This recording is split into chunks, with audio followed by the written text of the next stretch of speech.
Good morning. How are you today? You're listening to talkSPORT Breakfast. It's Shabana Hearn and Gabby Agbonlahor with you. Sadly, we've just received some really awful news. Hate to break this to you. Here's talkSPORT broadcast journalist Tom Clayton with everything you need to know. Tom. Shaban, thank you. Yes, we've received a statement from the family of the former television pundit and Formula One team owner Eddie Jordan. They've said it's with profound sadness that we announce the passing of Eddie Jordan OBE, the ex-Formula One TV owner. He passed away peacefully with his family by his side in Cape Town in the early hours of the 20th of March 2025. Really, really awfully sad news this morning. He was on with us just a few weeks ago. He was discussing his chemotherapy. He'd been suffering with prostate cancer. Yeah, just really tragic news. Tom, thank you very much. Gabby, you're just taken aback by that news. Like you say, he was with us so recently. Yeah, it was like, was it 3-4 weeks ago? I think it was me and Alan, and I remember he was apologising because he was finding it difficult to speak, and horrible tragic news, and just think of all his family for sure. Absolutely. Sad news this morning. It's just come to us just now. Formula One legend and icon Eddie Jordan has sadly passed away. Tom, thank you very much for that. We'll have more update in the news for you very, very soon. You are listening to talkSPORT Breakfast. How are you doing this morning? If you're heading into school just now and you're on the school run, you've got 8 minutes to get yourself there. Gabby Agbonlahor is with us this morning. Oh, Gabby, we've been talking about some deep things this morning, haven't you? You hear things like that, it just makes you realise, gosh, life is precious, isn't it? 100%, and life's so short, isn't it, Shaban? We hear about things all the time that happen and people passing away, but just got to look out for his family, whether they need. Very, very sad news. Formula One fans, we're going to have more on this story across the day, but the update is, very sadly, that Formula One icon Eddie Jordan has passed away. As Gabby said, he was with us on talkSPORT Breakfast so recently, just a few weeks ago, and as Gabby said, he was almost apologising for not sounding himself and the brutality of going through chemotherapy and suffering with prostate cancer. So really sending all of our love and thoughts to all of his family. What an absolute shame. If you have just joined us now this morning, we've just received some really sad news that former F1 principal Eddie Jordan has sadly passed away at the age of 76. He'd been battling with prostate cancer for the last year. He actually joined us here on talkSPORT Breakfast just a few weeks ago when he was speaking to Alan Brazil. Just come out of getting chemotherapy, and I'm not 100% together here, guys. Don't worry. I'm just not myself at this moment in time, so I'm a little bit all over the place, so please forgive me. No, Eddie, don't worry. I wasn't going to bring it up. I think it's bladder and prostate cancer, and listen, if we can get this out to people out there, it's great encouragement, mate. Well done, you. I just had a big deal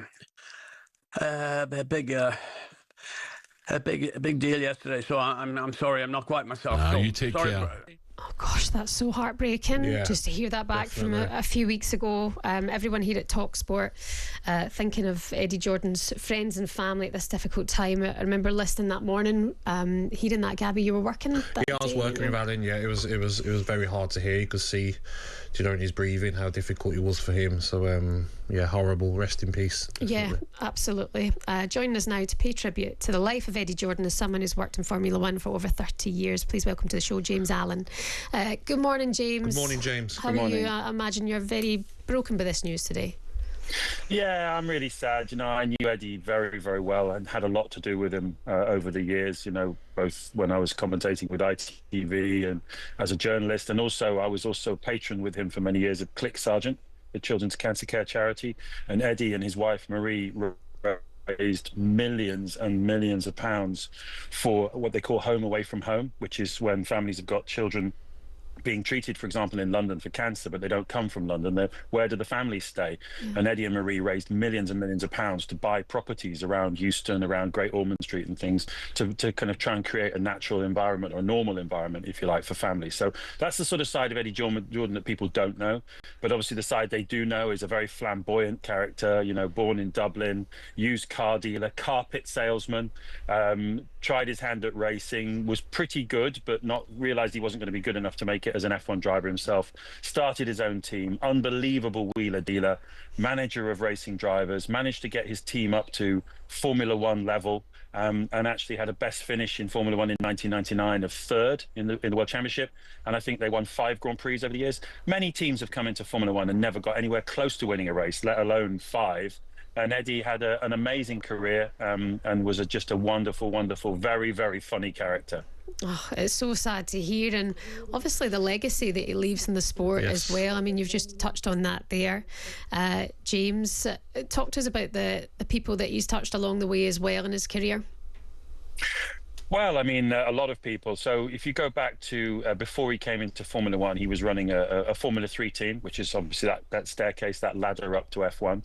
And he ran Martin Brundle against Ayrton Senna. So Senna and Brundle is a sort of legendary Formula 3 championship. Both of them went into F1 the following year. Both had long careers. But Eddie was the one running Martin Brundle's car, and there are many other people who've come through Eddie's stable, if you like. Jean Alesi was another one. He managed a lot of drivers and was a very adept manager. More recently he managed Adrian Newey, so the legendary racing car designer who's won 25 world championships as a Formula One designer for McLaren, for Williams, and more recently for Red Bull. He basically brokered Adrian Newey's transfer from Red Bull to Aston Martin, where he started work only a few weeks ago. Eddie and Adrian, very close friends. They both have homes in Cape Town, and they developed a real friendship there. And even sort of in his mid-70s, that wheeler dealer side of Eddie was brokering probably the biggest transfer of an engineer. And when we're talking tens of millions of pounds and a shareholding in Aston Martin, it was a brilliant deal that Eddie got for Adrian Newey. So right up to the end, he was hard at it. That's the world he knew. I'm just looking at some of the comments as well, James, that are coming in saying he was a legend of the sport and he beat car manufacturers on merit, also with very little budget. Just shows the character that he had. Yeah, he was fantastic, and my wife and I did a profile piece on him for a magazine called F1 Racing back in the late 90s, around the time when he was winning a lot of races and running up, finishing third in the championship.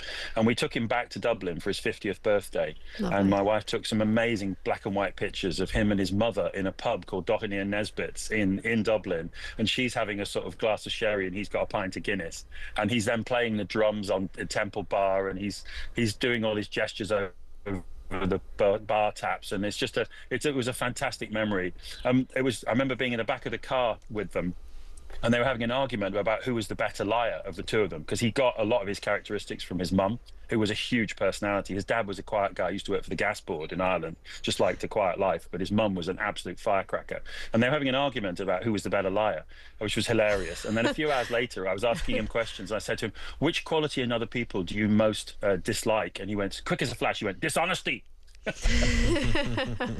that was Eddie. He complete massive contradictions, but very, very funny. Yeah. Some people saying as well, even if he didn't really always agree with what he said, he was saying it with such passion and such great insight, and he could really always back that up as well. Tell us about the legacy that he leaves and how he'll be remembered by F1 fans, F1 drivers, F1 all over the world. I think, he was at that time when you had entrepreneur team bosses. Ron Dennis at McLaren was another one, Frank Williams. These were guys who sort of built the teams up in their own names. Their name was above the door, and he was part of that sort of tradition, really. It's all changed now. People like Christian Horner, Toto Wolff, they are employees of the teams. It's a completely different structure. So I think they were, Eddie Jordan was part of that time where Formula One was still quite rock and roll. It wasn't quite so corporate. It was a lot of fun. And he kind of probably symbolized that more than anybody else. He once told me that Bernie Ecclestone, who used to run Formula One, had said to him, Eddie, you need to understand that Formula One is a circus, and you've got to figure out what act you are. Are you the elephants? Are you the high wire act? What are you going to be, And basically, Eddie decided that his best role was to be the clown. And although he was very serious about winning in racing, he did it always with a great sense of humor. And his place was always very distinctive, and he had a great distinction about his team. So I think how he's remembered is as one of the kind of founders of modern Formula One, really. Through that period with him, and he trained a lot of engineers. He brought a lot of people up, people that worked for him in the 90s and 2000s, and now running teams and top engineers around the world. And so I think that's probably part of his legacy, along with the laughs. Yeah, I think as well, like when you come on, I was on with Alan when you come on 3-4 weeks ago, and he's apologising. Yeah. He feels so ill after chemo and what he's going through, and he's apologising to us when he's done us a favour of coming on. That shows what sort of man he is. Yeah, I think that's right. And I mentioned at the beginning that the work that perhaps wasn't so well known that he did for Children's Cancer Charity over many years. I mean, many years, raising millions and millions of pounds. So he'd been in and out of cancer hospitals, looking at dealing with children who've got cancer, which is extremely upsetting kind of environment. He deliberately chose to put himself into that space because he believed, really believed in raising money for that. So it is a cruel irony that cancer came for him, if you like, and he was having to battle it. But I mean, most people having chemotherapy wouldn't even dream of going on talkSPORT the day later, because it absolutely pummels you. And the fact that he was up for having a chat in the first place was very Eddie, and then to apologise as he did, as you say, was very Eddie too. Yeah, I remember it was trending at the time, actually. So many people were speaking about hearing, an icon like that, then taken unwell and still wanting to come on and have his say and make sure that he's been listened to and make sure that he's still there to be part of it as well. Just only a few weeks ago, it's very, very sad. James, I'm glad you've come on today, because thank you, mate. You clearly, got to experience a lot of time with him, and I think you've given a real good glimpse as to what he was like as a person, as well as a legend of F1. Yeah, it's always a pleasure, and obviously to remember a great man like that. And I think also many people close to Chelsea Football Club and the Irish rugby team will be feeling very sad today, because he was a very staunch supporter of both and a regular at Chelsea matches and at Irish rugby matches as well. So raising a pint of Guinness to all of them, and of course to Marie and the family, and remembering a great man. Oh, very well said. Thank James you, Allen, F1 Journal, thank you so much for your time this morning. Very sad news. Former F1 principal Eddie Jordan has passed away at the age of 76. He's been battling prostate cancer for the last 12 months, and as Gabby said there, he was on talkSPORT with Alan Brazil and him just a few weeks ago, and he really resonated with people and made people really have a think about the situation he was in. So may he rest in peace, and the legacy he leaves behind is quite remarkable as well. The thoughts of everyone from here at talkSPORT with Eddie Jordan's family and friends at this very difficult time. This is talkSPORT. On AM,